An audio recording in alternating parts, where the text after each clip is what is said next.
Subscribe பண்ணுங்க. அப்படியே பக்கத்துல இருக்க பெல் ஐகானையும் பிரஸ் பண்ணுங்க.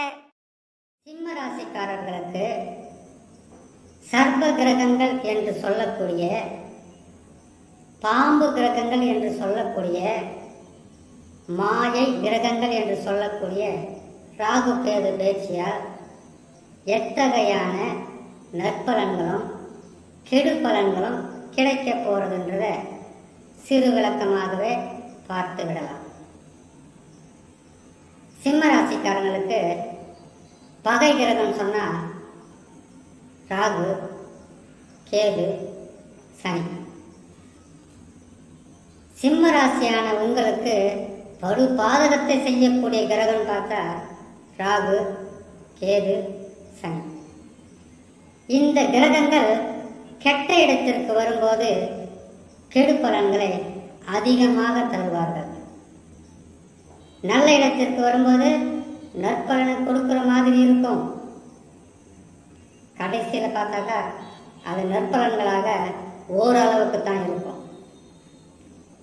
உங்களுக்கு எப்பவுமே சிம்ம ராசி சூரியனின் ராசி. சூரிய பகவானுக்கு பகையாகவே வருவது, எதிரியாக வரக்கூடிய இந்த ராகு கேதுக்கள் பயிற்சி பெற்று ஜென்ம ராசியில் கேது பகவானும் 7ஆம் ராசியில் ராகு பகவானும் வருகின்ற 26ஆம் தேதி 4ஆம் மாதம் 2025 அமருவார்கள்.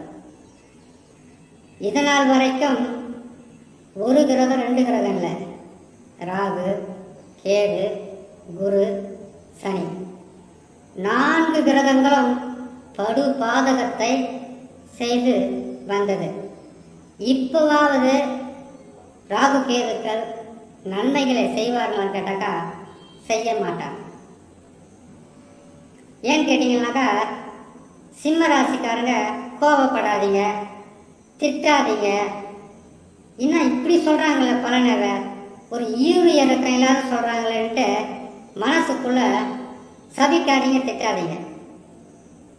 ஏன் இதை சொல்கிறேன்னு கேட்டிங்களானாக்கா ராகு கேதுக்கள் கொடுத்தா என்னால் தடுக்க முடியாது.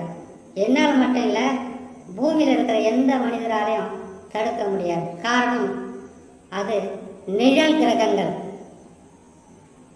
சனி பகவானும் குரு பகவானும் கொடுத்தான். இப்போ கொடுத்தா சனி பகவான் கண்டக சனியிலிருந்து உங்களுக்கு உறவு சிக்கலும், தவறான உறவும், தவறான நட்பும், குடும்பத்தில் நிம்மதியிலையும், வேலையில் நிம்மதியிலையும், வருமானத்தில் நிம்மதி இல்லாமல் பல வகையில் கஷ்டம், நோயாளிகளாகவும் கடனாளிகளாகவும் மதிப்பில்லாத, மரியாதை இல்லாத, அவமானப்படுத்துகின்ற மனிதர்களாக வாழ்ந்துருக்கிறீங்க.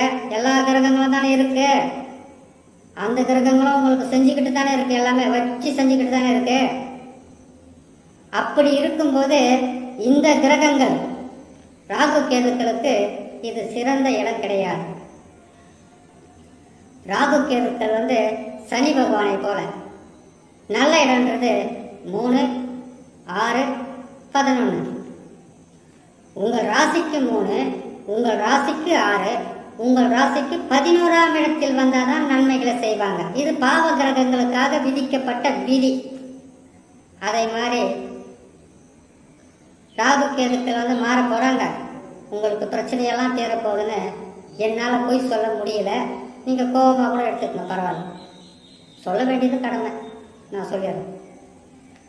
இது நாள் வரைக்கும் 8ல் இருந்த ராகு பணத்தின் பின்னாடி அலைய வச்சிருப்பார்.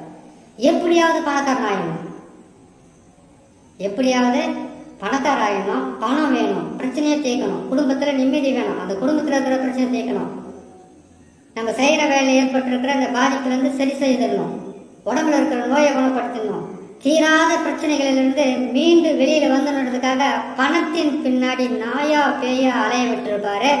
இல்லை, பிரச்சனைகள் தாங்க முடியாமல் உங்களை தேவையில்லாத அலைச்சலை கொடுத்துருப்பார் ராகு பகவான். கேது பகவான் 2ஆம் இடத்தில் இருந்தார். இப்போ வரைக்கும் அங்கே தான் இருக்கிறாரு.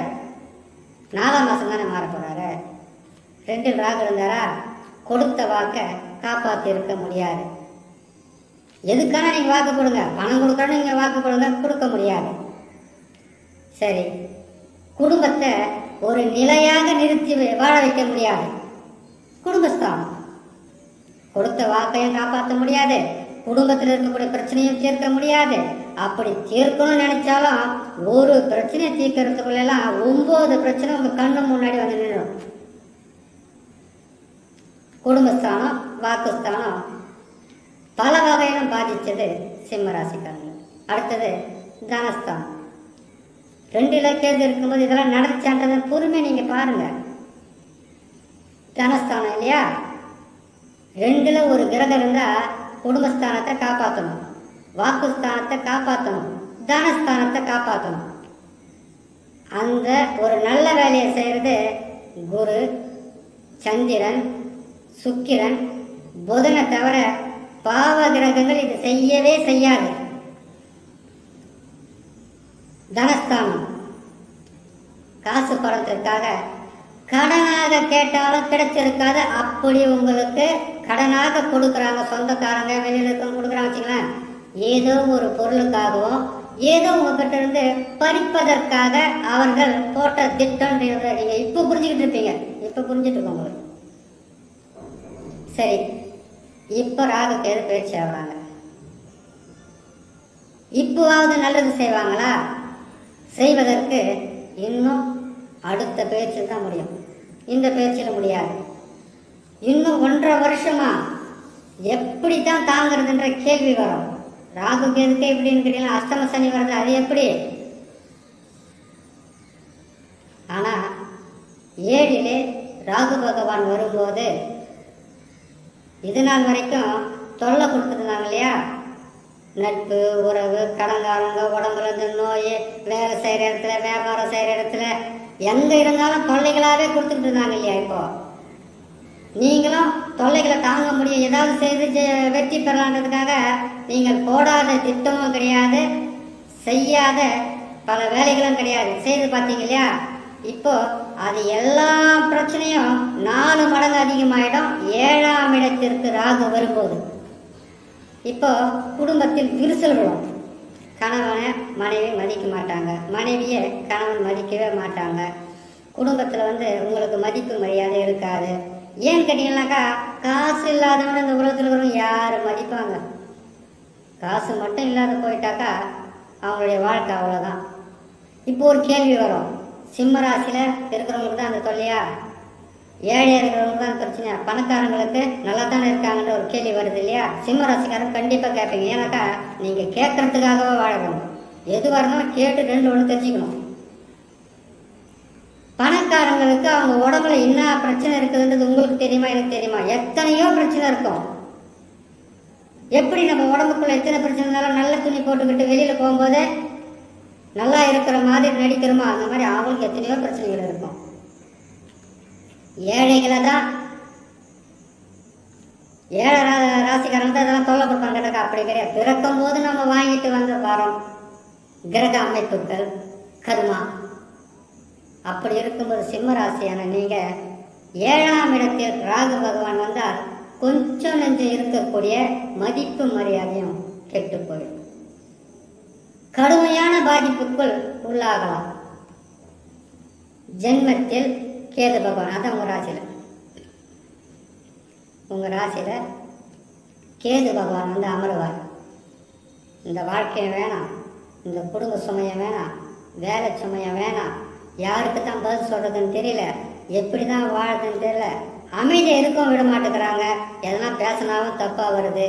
குடும்பத்தில் எந்த பிரச்சனையை தீர்க்கிறது, எந்த பிரச்சனை தீர்க்காமல் போயிடுறது, எதை தான் செய்கிறது, செய்யாமல் போகிறதுன்ற பெரிய குழப்பத்துக்குள்ள ஆளாகி இந்த பூமியில் சன்னியாசியாக கூட போயிடலாம். பற்றற்ற வாழ்க்கை, பரதேசி கோலமாக இருந்தாலும் பரவாயில்ல, இந்த சிக்கலில் மாட்டிக்கிட்டு படுற கஷ்டம் இருக்குதுன்றது உங்களையே நீங்கள் வெறுக்கக்கூடிய அளவிற்கு பாதகங்கள் வந்துவிடும். இது நான் சொல்கிறதையெல்லாம் தசா சரியில்லாதவங்களுக்கு தான். தசா நல்ல நிலையில் இருந்தால் பயப்பட வேண்டிய அவசியமே கிடையாது. தசா நல்ல நிலையில் இருந்தால் பயப்பட வேண்டிய அவசியமே கிடையாது. தசா சரியில்லாதவங்க தான் படாத பாடுபடுத்தி விடும். அது என்ன தசான்னு தெரியலையே, முதல்ல ஒரு ஜோதிடத்தை பாருங்கள், ஜாதகத்தை கொண்டு போய் இது அப்படியே சொல்லிடுறது இல்லை. உங்கள் ஜாதகம் உங்கள் கையில் இருக்கும். லக்னம் இருக்குது, ராசி இருக்குது, லக்னாதிபதி இருக்கிறாரு, ராசி அதிபதி இருக்கிறாரு.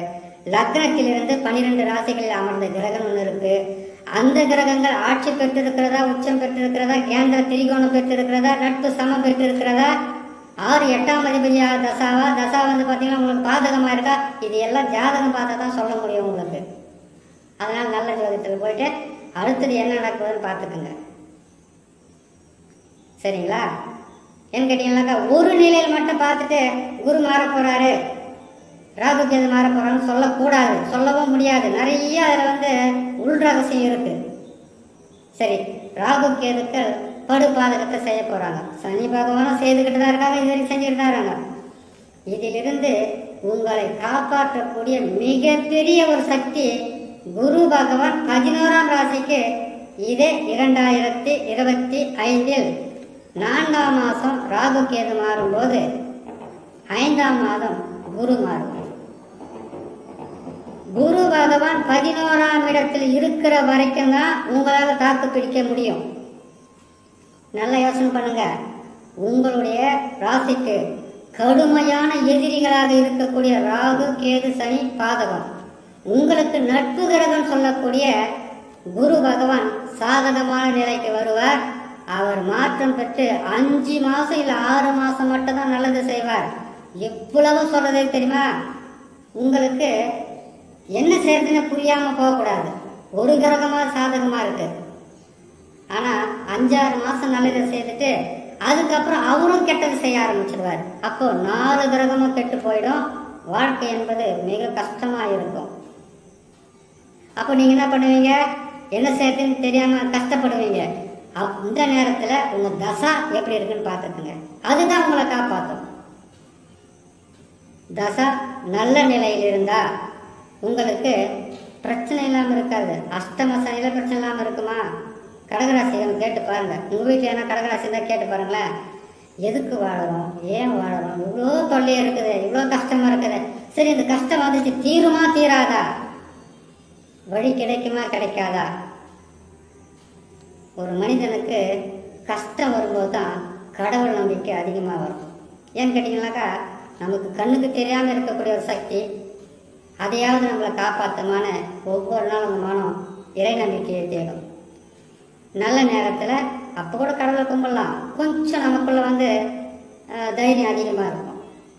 இப்போ இருப்பது ராகு கேது சனி பாதகம். குரு பகவான் பேச்சு பெற்று சில மாதங்கள் சாதகம். அதற்கு பிறகு அவரும் பாதகமான இடத்துக்கு போயிட்டா உங்களை கடைசி வரைக்கும் காப்பாற்றக்கூடியது தசா. தசாவை ஒரு முறை பாருங்கள்.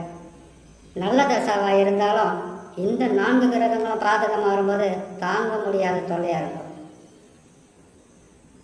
இந்த 4 கிரகங்களும் பாதகமாக வரும்போது தாங்க முடியாத தொல்லையாக இருக்கும். ஆனால் தசா நல்லா இருந்தால் மீண்டு வந்துடலாம். இது வந்து சிம்ம ராசியான குழந்தைலேருந்து பெரியவங்க வரைக்கும் மொத்த பேருக்குமே இதே பலன் இருக்குமா? இருக்காது. குழந்தைங்களுக்கு நோய் வரலாம். படிக்கிற பிள்ளைங்களுக்கு அவ்வளோ சிறப்பாக படிப்பு வந்து இருக்காது. ஸ்கூல்லேயும் பிரச்சனையாக இருக்கும், வீட்லேயும் பிரச்சனையாக இருக்கும். வேலை செய்கிறவங்க வேலையில் வந்து பல வகையில் போராட்டம், குடும்பத்திலையும் போராட்டம்.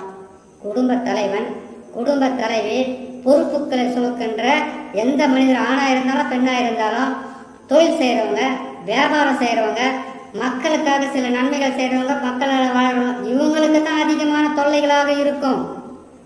கெட்ட பெயர் வரும், அவமானங்கள் வரும், நம்பி அவர்கள் துரோகங்களை செய்யக்கூடிய காலகட்டம் இது. குரு பகவான் நல்லா இருக்கிற வரைக்கும் தாக்கு பிடிக்கலாம்.